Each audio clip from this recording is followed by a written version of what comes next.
Hey, it's your Pan African World Diaspora Champion, Trish Adora, and you are watching O Face Wrestling. Hi guys, it's the Immaculate Threat Nevaeh Chantel, and this is O Face Wrestling. Hey guys, it's your girl Red Velvet, and you are watching O Face Wrestling. Hey everyone, thanks for joining us today on O Face Wrestling. This is your host JT, and today I am joined by Joseline Navarro. So thanks for joining us today, Joseline. Absolutely. Thank you for having me. You're very welcome. So let's get this interview started. So the first question I have for you, and you've probably been asked like a million times, but what inspired you to become a professional wrestler? I was always a wrestling fan from like when I was a little kid. And then I used to run collegiate track and field. And after, I like stopped doing that, I was like, what, let me go try wrestling. Because, this is always my dream since I was a little kid. So I went and tried it, and I was just like, yeah, like this is what I'm going to do. So, yeah, it was like ever since I was a little kid, watching like Jazz and Jacqueline and stuff. This is what I wanted to do. So I have to ask, since you just mentioned Jazz, I see that you've had a match with her before. So how did it feel, like growing up, being a fan of her, and then actually getting the opportunity to step in the ring with her? Oh, it was so crazy. It was so surreal. When they told me, they were like, "Yeah, you're gonna wrestle Jazz." I was like, "Y'all lying? Like, why y'all lying to me? Like, y'all know that's my favorite." And then like they showed me the flyer, and then like as they got closer and closer to the day and stuff, I was like, "Wow, I'm really about to wrestle Jazz and stuff." And then when I got to meet her, she was so great. She was amazing. She gave me like a bunch of knowledge. I still talk to her from time to time. She said, anytime I come down to Texas, hit her up. We could train together and stuff like that. So it was one of the highlights of my career so far. Like to be able to share the ring with Jazz and um, to be able to sing and whatnot. Like it was great. Yeah, I could just like imagine, like it's kind of like, this is your hero, and not only do you get that opportunity to like step in the ring and compete against her, she's also sharing you all this knowledge too, which is good seeing wrestlers give back to the younger generation because you don't always see that. We've seen, wrestlers in the past that, even at their older age, it's still like me kind of thing. And it's like, no, you want to continue the cycle. You want to help build the next generation. And I've heard nothing but good things about Jazz. Like I know she's working with Mission Pro Wrestling right now, and she's I believe she's a part of like I think they started like their own like training facility, and I think she's a part of that too. So it seems like she's very much involved with the wrestling, business still, even though that she is technically retired. I know she came out for a tag team match in Impact, so I don't know what the. I guess she still wants to wrestle, and that's awesome. But I mean, like, she still is so heavily involved in the business, and I think that's great. And she sounds like a wonderful person, and she's on my list to bring on to the show too. I would definitely love to have a conversation with her as well. She would be great to have on the show. Yeah, absolutely. So the next question I have for you is I want to learn a little bit about your character. Like, tell me about your character and what it inspired it. Okay, so right now I'm transitioning into like because I never really necessarily had like a set character until like recently. I decided to go with like my culture really. So I'm transitioning into a carnival type character. Um, for people that doesn't know what carnival is, it's like a huge celebration within the Caribbean. Like each country calls it something different, but the most popular name for it will be carnival. Um, so like we wear like super colorful, sparkly costumes with, and then like we have like feathery head pieces and back pieces and stuff like that. And we dance in the streets. It's like a long parade and stuff like that. Like it's super cool, and that's part of my culture. So that's that's like my gimmick now going into 2021. Awesome. I really like when a wrestler like kind of like incorporates their actual like, culture into their character. It feels very authentic, and it's just it sends a very powerful message too. And I really like that, and I really dig that character that you're gonna start doing.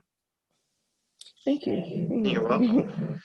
So, my next question for you is, tell me a little bit about like your workout and your health routine, because I know as a wrestler you gotta stay in tip-top shape. It's not easy, taking all them bumps and everything. So, tell me a little bit about all that. Okay. I try to work out 4 to 5 days a week. Um, Most of the time it's 5 days, but every now and then I can't make it in that fifth day. But yeah, I try to work out 4 to 5 days a week. A lot of like powerlifting and stuff. Like I'm really strong from running track. Um, I'm definitely gonna start running more though again. But yeah, I do a lot of power workouts and stuff. I try to get cardio in every day, and then along with like in ring training and stuff. And then health wise, I eat a lot of vegetables, a lot of fruit. I don't eat a lot of meat. I try to like not eat a lot of that, but I eat a nice amount. But I don't eat like a whole lot of it. I'm going to cut it down even more in 2021.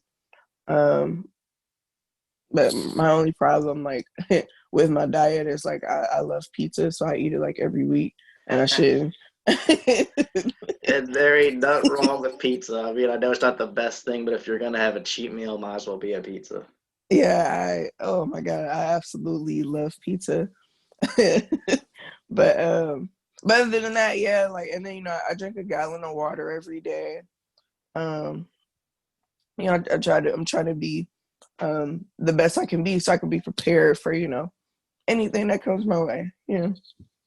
Oh yeah, absolutely. And like I feel like I'm the complete opposite, and I try so hard to stay healthy. Like the biggest challenge I've always had was the drinking a gallon of water. I just don't like I've gotten like I downloaded the apps on my phone so I could track it, and I just cannot do it. I just don't know what it is. I can't even get halfway there, which is pretty bad. Um, I definitely couldn't, give up the meat part. Like I know you mentioned that you're trying to give that up. I'm a huge burger fan. I love my burgers, and I do love my pizzas too. And I love the meat lovers pizza and all that kind of stuff. So I know this is maybe random, maybe not, but what's your favorite pizza? Oh man. Um, I love pepperoni, but I don't eat pork. So like, it's this place in Cleveland Heights, Ohio. It's called Pizza Bogo, and their meat toppings is turkey. So like I go there like every Tuesday, and I'll get a pizza with like extra pepperoni, bacon, spinach, and Italian sausage, and it's like all like well, the Italian sausage is beef, but like the rest of that is like turkey and stuff. So like I'll get that just that same pizza like every Tuesday. So that right now is like my favorite pizza. That sounds delicious. I've never had turkey on pizza though, but well, at Little Caesars they used to sell this like pretzel pizza. Hmm. It was so delicious. Like the crust was made out of like pretzel bread, and it had this like some kind of like cheese on it, and it had this those little salt speckle things that you would see on like a pretzel. It was the best thing ever. I was literally going there almost every day for it until they took it off the menu. I love me some pizza. Growing up, me and my friend, we fell in love with Pizza Hut's buffalo chicken pizza, and then they took that off the menu. So we took it upon ourselves to actually go to the store and buy the ingredients to make buffalo chicken pizza. And still to this day, I make it the same exact way I made it when I was back in high school, and it's delicious. I love spicy food, and I love like putting like spicy stuff on my pizzas. Like mentioned like buffalo sauce, Hmm. jalapenos. I even like sometimes I'll put habaneros on it. It's so delicious. I love like the spice taste to a pizza. It's just so delicious. I love spicy food also. Like it's so good, so good. It is. I was in Tennessee last weekend, and I got to try the world's hottest sauce. So I thought that was a really cool experience, and I took it like a champ too. I was very proud of myself.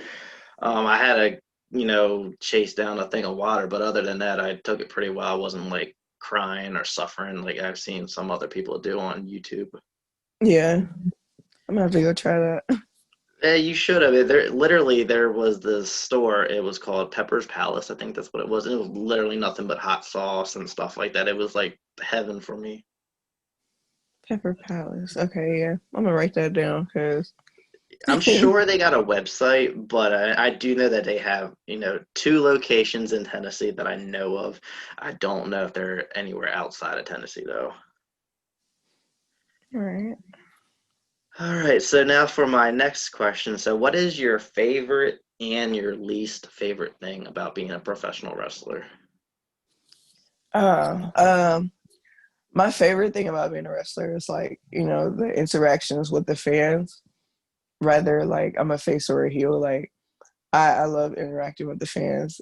Being a heel for me though is much funner because I make the fans get so into it and like they really like hate me when I'm a heel and I love it so much. But being a face is also it's fun too though. But I love definitely being a heel. That's like one of the highlights of being a wrestler. And then my least favorite thing about being a wrestler, um,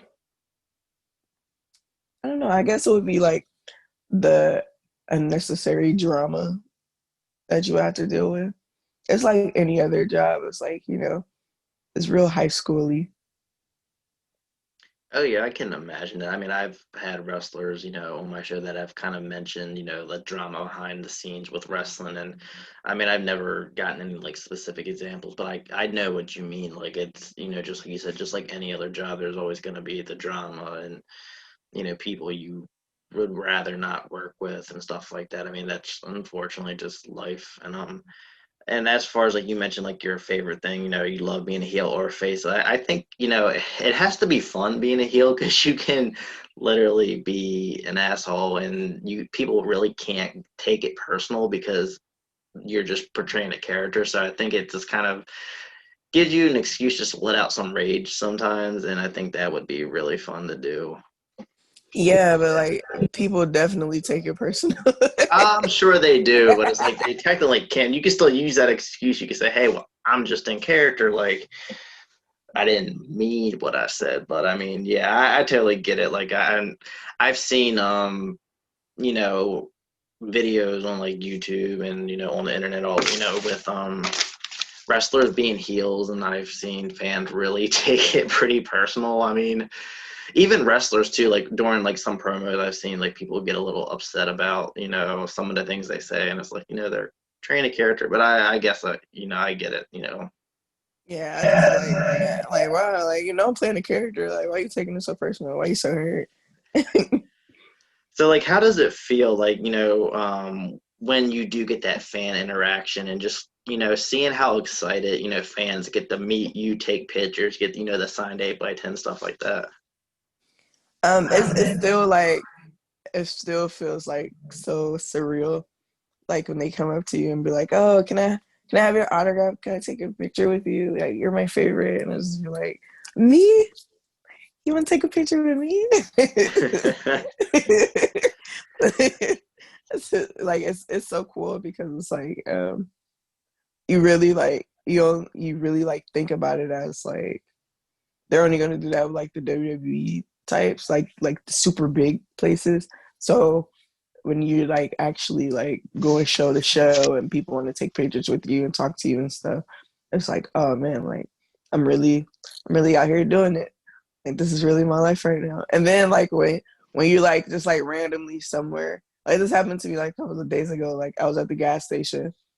Um, I went in the gas station to pay for the gas, and the guy working at the register was like, "Oh, I know who you are. Like you're Joseline Navarro." And I was just like, "Oh wow, like you know me." Like it's so cool, like to see like people like want to interact with you, like because they know who you are, like they're seeing your work and stuff. Like I think that is one of the coolest things ever. Yeah, I can only imagine it being just like so awesome. Like, you got these people, you don't know who they are, you've never met them, but they know who you are, and they think so highly of you. Like, that's a feeling that I've never had. I can just only imagine just like, having fans, because like you mentioned, like a lot of people think, oh well, that's a WWE thing, and it's like, no, it's not. Like, a lot, you'd be surprised how many fans there are, in independent wrestling. Like, I never knew it until I got into it.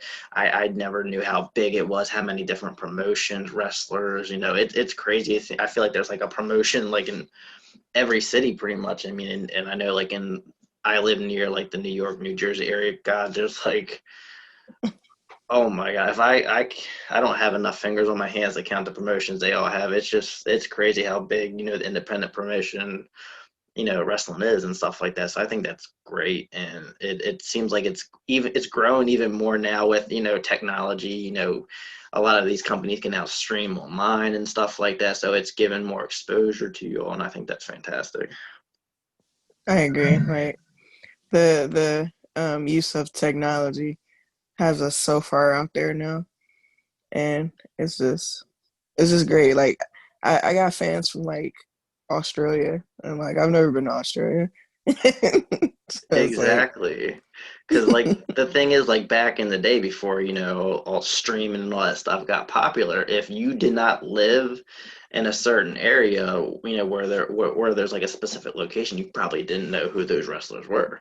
Now, these wrestlers, social media, all that stuff, they got all this exposure, and like you get to learn about all these other wrestlers, because I live in Maryland, and MCW is our closest promotion, and I did not know that there was anything outside of that until I started like getting really really big into like the social media and stuff like that. And I'm just like, wow, there's all these promotions in DC, they got some here, there, and it's just like, wow. right. Like it's so many like everywhere. Like yeah, before I started like training and stuff, I didn't know anything about independent wrestling. So like I didn't know like my closest promotion to me is AIW. So like before I started training, I didn't know anything about it. I just know about WWE and like Impact and stuff. So then when I started training, I'm like, wow, like this place is really cool. This place is really cool. Like it's so many places like everywhere. No, that's funny, because I got a funny story, because you just mentioned Impact. Because I grew up watching wrestling in the 90s, and then I got back into it back in 2010. I thought WWE was literally the only wrestling promotion on the planet. And I was talking to one of my friends. I was like, man, I really wish like Kurt Angle still wrestled. And he's like, yeah, he does. He wrestles for Impact. I'm like, what's Impact? And then I look and I see the Stings wrestling there, the Hardy Boys and the Dudley Boys, and I'm just like, wow. And then I get really into that, and then I find out about the Ring of Honor and New Japan, and then I start, and then there's MCW, and then it just keeps growing. I'm just like, wow, the wrestling world is just so freaking huge. It's like amazing. Right? It's huge. There's so many different promotions to whatever your taste is. Like Yeah, exactly. Because like for me, every promotion I've been to is different, and that's good, because it offers something a little different, and there's a promotion for every fan and every wrestler, and hmm at the end of the day. I agree with that completely. And I want to go like back to like you mentioned, like the fan interaction things, like because like for me, that's what really drew me into the independent pro wrestling. With being a fan and all, because you get to have more of those one-on-one interactions with you all, and I think that's like the best thing ever, because you really don't get that in WWE. If there is a meet and greet, it's usually a quick like 10 to 15 seconds, sign this, take this picture, you're out of there. I've had like 10-15 minute conversations with wrestlers when I meet them, at their merch tables, and it's just like so fun. It's a surreal feeling that you don't get in those, upper promotions, like I mentioned, like WWE or Impact and stuff like that. And to me, that's like one of the best parts about it, is like you get that personal, like experience with the wrestler, and you get like that connection as well. That's the word I was trying to think of, and I think that's like awesome. So how do you feel about like I know you mentioned you love interacting with fans, but like how do you feel about like, the whole idea of just fans, getting these like connections with you all? Um, I agree with you with the interaction, the direct interaction. Like I can sit and have a conversation with a fan like during the show, like the whole show, if I'm just sitting out there, and like I usually do that. Like if I go to a show and I'm done wrestling, like if I've wrestled earlier or if I'm not wrestling at all, I actually sit in the crowd and like, and heckle my peers and sit with the and sit with the fans. So it's like, you're not gonna see that with like WWE and like Impact and all that. Um, but yeah, I definitely I love interacting with the fans. It makes the experience for both the wrestler and the fans even better. Like the fans and especially like the little kids, they're gonna remember that. Um, they're gonna come back for you, So like it's one of those things. Like it's really special to me to make that direct connection with each person. And I know you can't do that like every show, and you can't do that with everybody in the building. But if I can make a connection with like 2, 3, 4 people like that's in the crowd and stuff, like I feel like I've done my job. Because I know they're definitely going to come back and like, oh, I remember you. You made this so fun for me. And then especially when I sit in the crowd with the people, Hmm. like the fans actually really like when I do that. Like they're like, oh, that you booing such and such. That was like one of my favorite parts of the show. I was like, yeah. Yeah, because I mean, So you're literally watching wrestling with a wrestler. Like, how many people can actually say that? Like that, that's gotta be such a dope feeling. And like you mentioned, like yeah, when fans get that connection, they will come to the show just for you. And that actually like that happened with my one friend, and we actually became friends over time because me and my wife kept going to the show over and over again. But the MCW Women's Champion Gia Scott, we would go so much. Like she would run over to us when she would see us. It's like she's acting like the fan, kind of like just coming up to us and chatting, and it's like wow, like because like I said, you're not gonna go to a WWE event and Sasha Banks is gonna run up to you and say hey, you know what I mean? Like you right. get that connection, and it just like I said, I will go to an indie event just for one wrestler. I literally traveled. My wife and I traveled about like almost 4 hours to go to New Jersey just to see Holiday because we, build up a connection with her on social media and chatting and stuff like that. And like it makes the trip worthwhile, like that, going to that show, seeing them wrestle and chatting with them just for 10 minutes is worth a 4 hour drive for us, if you build a strong enough connection. And that's like the best part about indie wrestling. I completely agree. I agree with that 100%. And a lot of people don't understand that. A lot of wrestlers don't understand that because they're like, oh, I'm shy. I don't really like interacting with the fans, blah, blah, blah.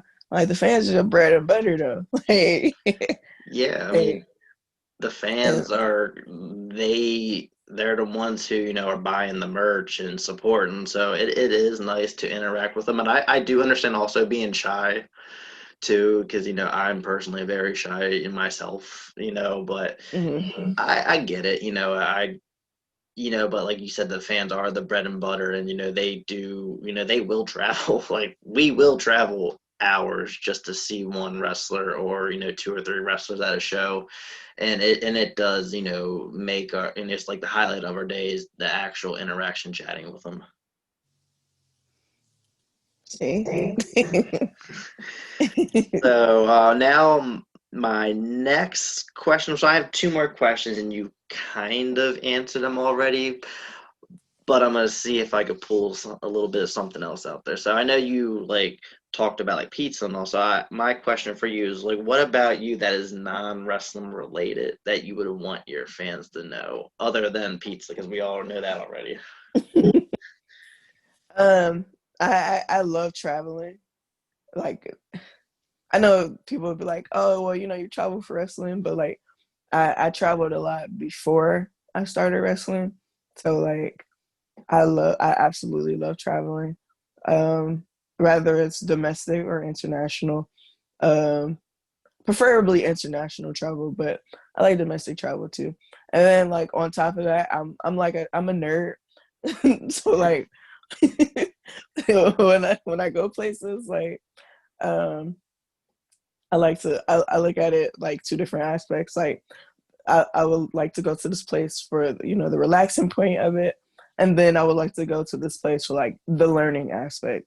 Like for example, the first time I went to Vegas, I was like 16, and like we went out there. I told my parents, like I wanted to go to the Hoover Dam and I wanted to go to the Grand Canyon because like I'm a nerd, so like I wanted to see these things, and I wanted to look at the Hoover Dam from like an engineering standpoint, and I wanted to look at the Grand Canyon from like like a geography type standpoint as well. I mean, there's nothing wrong with that because I mean, I've never been to Vegas, but if I was there, I would definitely want to go to the Grand Canyon. I mean, how can you not go there and not want to see the Grand Canyon? It's just like, it just doesn't make any sense to me. Like, you have to see the Grand Canyon if you're there. You know what I mean? Right, you literally have to see it. Like you can't just go out there and like not see it. Like who are you? But I did go out there like a couple of weeks ago for a show, and like my friends that live out there, they're like, "Girl, we're not going to the Grand Canyon. We live out here." And I'm just, I mean, yeah, if you live there, I can totally get it. I was like, "All right, fine. Like we could just have fun here and then." So, but yeah, like I love traveling, and I'm a nerd. So like those are like the fast facts about me. I mean, like, I've been traveling a little bit more lately because I never really was a big traveler until I got into the indies wrestling. That kind of motivated me to want to, travel a little bit more. And now this wasn't wrestling related, but like I mentioned, I was in Tennessee last week, and we got to see the Titanic Museum. I don't know if that like is any interest of you, but that was like a big deal to me growing up. I was like a big fan of like the whole story and just like what happened and stuff like that. So like I was nerding out like crazy in there, and I was so mad because you can't take pictures in there because of all the artifacts. It's all copyrighted and stuff like that. So but they had literally the violin that was played when the sink was shipping there, and I was like, wow, that actually survived. Like, I'm surprised I didn't get lost in the sea or something like that. So I thought that was so cool. Oh man, I'm gonna have to. I'm going to Tennessee next year too. I'm gonna have to go there. That sounds pretty cool. Yeah, the area, it's Gatlinburg, I think that's what it was called, and they literally have so much there. It's like they have like a wax museum there. They have Hmm. some kind of they have a whole bunch of Ripley's Believe It or Not attractions there too. It's just like mind-boggling. Like we had no idea there was as much to do down there. We were a little bummed out because we didn't bring enough money, but I mean they do have a lot. It's make sure you save up some money if you go there because you're gonna want to do a lot. Yeah, yeah. I think it's by Pigeon Forge. Like, Yeah, yeah. Pigeon yeah, yeah, Forge, yeah. yeah. I've been down there before. Um, yeah, they got this one aquarium. I think it is a Ripley's aquarium, and Hmm. like all the fish in there and whatnot. It's huge. Like everything's just huge in there. Yeah, we did that as well. There was so many sharks, and we actually they have this little thing where you get to pet the penguins. That was pretty cool as well. Yes, yes. Yeah, I mean that was what my wife wanted to do. That's not something I cared to do that much, but it was still a pretty cool experience, learning about them and stuff like that. They were it was crazy. They're African penguins. I never knew Africa had penguins. I always thought that was like a North Pole, Alaska kind of thing. So I thought that was pretty neat knowing that they have penguins in Africa. Right, that is pretty cool. So now my last and final question, now like I mentioned, you kind of answered this. It was kind of like, what are some of your goals for 2021? I know you want to travel a little more and give up meat, but what about like wrestling related? Like, where do you want to go with your wrestling career next year? Um, I one of my goals, like I definitely want to get closer to making it over to Japan. Like that's like one of my bigger goals to hit. But definitely 2021, some of my goals is you know, being part of the collective again and going out west more to wrestle and going more down south to wrestle. Like I'm debuting in Texas next year, but like I would like to wrestle like in like Louisiana, like Mississippi and Florida and stuff. And I want to wrestle in like California. And I want to get out of want to get out of the country to wrestle more as well. But you know, all wrestling is good wrestling, I guess. Yeah, it is. Hopefully you make a trip down to the DMV area and wrestle in one of those promotions because I would definitely love to see you wrestle in person. I think that'd be really fun. That would be cool. That would be awesome. I wrestled down there like once, like 3 years ago. And Yeah, I would like to come back. Yeah. it's crazy. It seems like a lot of my favorite wrestlers and a lot of the wrestlers that I've had on my show in general just don't really wrestle around my area. I get, it kind of sucks because, of course, I want to meet a lot of the wrestlers I interview and stuff like that. But I mean, it is pretty cool. Like I've interviewed wrestlers and I ended up getting to meet them and like they remembered me from the show. So I thought that was like really cool too. So hopefully one day. It'll happen, I'm sure. It'll happen. If you're anywhere within like a 4 hour drive, I definitely, those trips are doable. I'm trying to travel a little bit, venture out a little bit more because I really want to start, checking out other promotions and, like I said, get the opportunity to see other wrestlers wrestle who don't necessarily travel down this far. Hmm. But yes, that's my goal for 2021. But yeah, Jocelyn, that is all the questions I have for you. So I just have to thank you so much for joining us today over at O Face Wrestling. Thank you for having me. I appreciate it. No problem at all. Did you want to share any of your social media, or do you have any upcoming merch or anything like that you want to share with the listeners? Yeah, you can add me on Facebook at Joseline Navarro. I don't know how much longer I'm gonna have it because I just got a 30-day Facebook jail, so um, I might have to make a new page. But as of right now, just add me there, Joseline Navarro. On Instagram is Jocelyn__Navarro. Then on Twitter, it's Jocelyn_E_Navarro. I'm a little wilder on Twitter.